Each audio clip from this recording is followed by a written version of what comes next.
नमस्ते दोस्तों, वेलकम।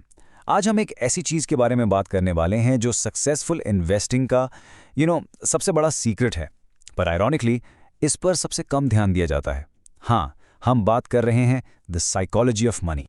तो चलिए सीधे पॉइंट पर आते हैं। एक सवाल जो हम सबको परेशान करता है, इतने स्मार्ट लोग, इतने इंटेलिजेंट लोग आखिर पैसों के मामले में इतनी अजीब, इतनी बेवकूफ़ी भरी गलतियां क्यों कर जाते हैं? आई एम श्योर आपने भी ये सोचा होगा या शायद खुद एक्सपीरियंस किया होगा, है ना? चलिए इस पजल को सॉल्व करते हैं। देखिए, प्रॉब्लम यह है कि आज की दुनिया ना बहुत फास्ट है, बहुत कॉम्प्लिकेटेड। हर मिनट कोई नई हेडलाइन, मार्केट ऊपर, मार्केट नीचे। तो इट्स कंप्लीटली नेचुरल कि एक नॉर्मल इन्वेस्टर, आप और मैं, थोड़ा ओवरवेल्म्ड, थोड़ा लॉस्ट फील करें।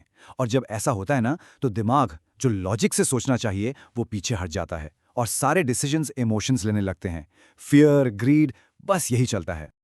तो चलिए, सेक्शन 1, यहाँ हम बात करेंगे कि कैसे इन्वेस्टिंग में हमारा सबसे बड़ा दुश्मन आईने में दिखता है। हाँ, हम खुद। Let's see how. तो मिलिए इस कहानी के मेन विलन से। इसका नाम है द ग्रेट एक्स्ट्रापोलेटर। और मजेदार बात यह है कि ये विलन कहीं बाहर नहीं, हम सबके अंदर छोटा सा बैठा हुआ है। ये वो आवाज है जो कहती है, अरे पिछले हफ्ते मार्केट ऊपर गया ना, बस अब ऊपर ही जाता रहेगा, या ये स्टॉक गिर रहा है, अब तो ये जीरो ही होगा। बेसिकली कल जो हुआ बस वही हमेशा होता रहेगा। और यहां देखिए कितना क्लियर डिफरेंस है। एक तरफ है हमारा ग्रेट एक्स्ट्रापोलेटर, जैसे ही टीवी पे कोई न्यूज़ आई भाग गया, कोई ट्रेंड चला उसके पीछे हो लिया, जो हॉट है वही खरीदेगा। और दूसरी तरफ है एक डिसिप्लिन्ड इन्वेस्टर, शांत।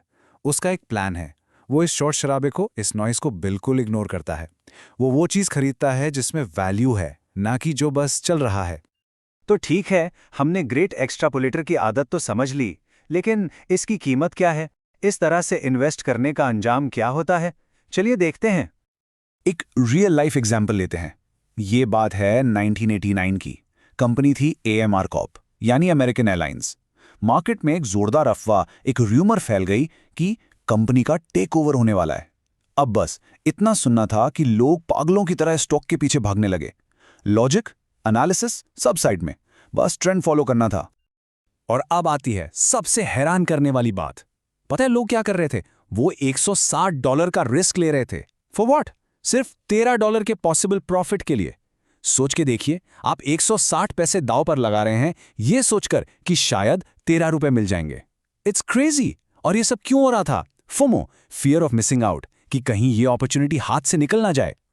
ये टाइमलाइन तो बिल्कुल परफेक्ट एग्जाम्पल है इस इमोशनल रोलर कोस्टर का। इसे कहते हैं द ग्रेट व्हिपसॉ। मतलब मार्केट जब 5 साल से ऊपर जा रहा था, सब कॉन्फिडेंस से अंदर आ गए टॉप पर। फिर मार्केट क्रैश हुआ, सब डर के मारे भाग गए बॉटम पर। फिर मार्केट वापस ऊपर गया, लोग धीरे धीरे वापस आए, और फिर एक छोटा सा क्रैश और सब फिर से बाहर। बेसिकली हम करते क्या हैं? जब चीजें महंगी होती हैं तब खरीदते हैं, और जब सस्ती होती हैं तब बेच देते हैं। मतलब बिल्कुल उल्टा। तो सवाल ये है कि इस आदत से, इस साइकिल से निकलें कैसे? क्या कोई तरीका है? बिल्कुल है। और सॉल्यूशन बहुत सिंपल है। हमें इमोशनल रिएक्शन से हटकर एक डिसिप्लिन प्रोसेस की तरफ बढ़ना होगा। ओके, तो ये प्रोसेस दिखता कैसा है? बहुत सिंपल है, कोई रॉकेट साइंस नहीं। नंबर 1, अपने पास कोर एसेट्स रखो। थोड़े स्टॉक्स, थोड़े बॉन्ड्स, एक अच्छा मिक्स।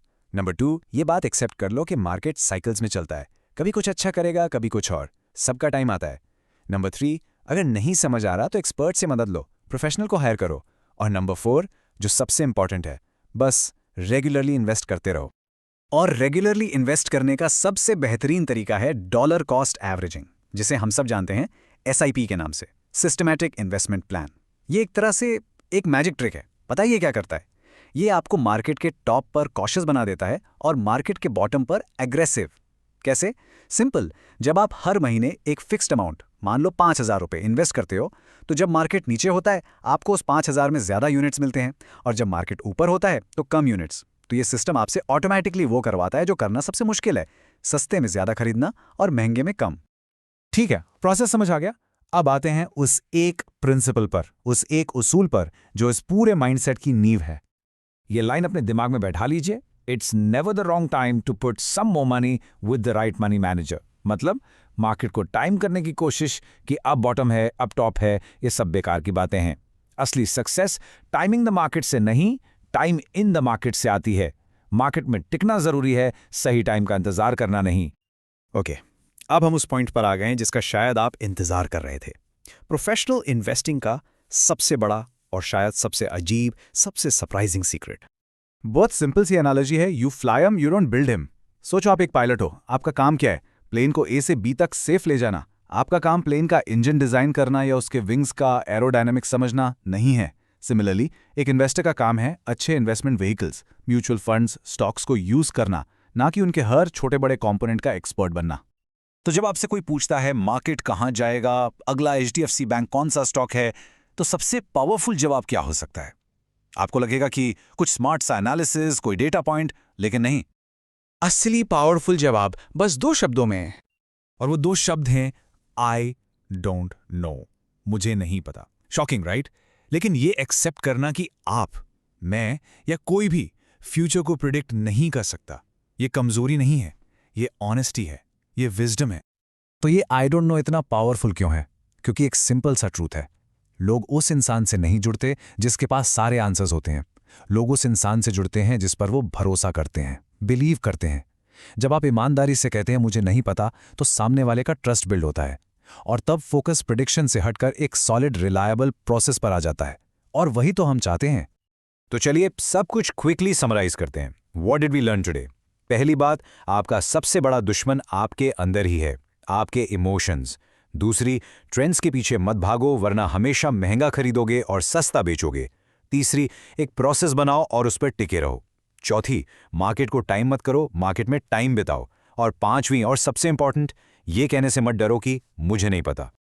तो अब सवाल आपके लिए, थोड़ा इंट्रोस्पेक्ट कीजिए और कमेंट्स में ज़रूर बताइए, पैसों को लेकर आपने अपनी लाइफ की सबसे बड़ी इमोशनल गलती कौन सी की है? और जो फाइनेंशियल एडवाइजर्स ये देख रहे हैं, आपके लिए एक स्पेशल सवाल, आपने अपने क्लाइंट्स को सबसे कॉमन, सबसे बड़ी इमोशनल मिस्टेक क्या करते देखा है? चलिए एक दूसरे के अनुभव से सीखते हैं। अगर आपको इस एक्सप्लेनर से कुछ भी नया सीखने को मिला, कुछ वैल्यू मिली, तो प्लीज़ इस वीडियो को लाइक ज़रूर कीजिएगा, और आगे भी ऐसे ही डीप डाइव्स के लिए चैनल को सब्सक्राइब करना मत भूलिएगा। बहुत बहुत शुक्रिया, मिलते हैं अगले एक्सप्लेनर में।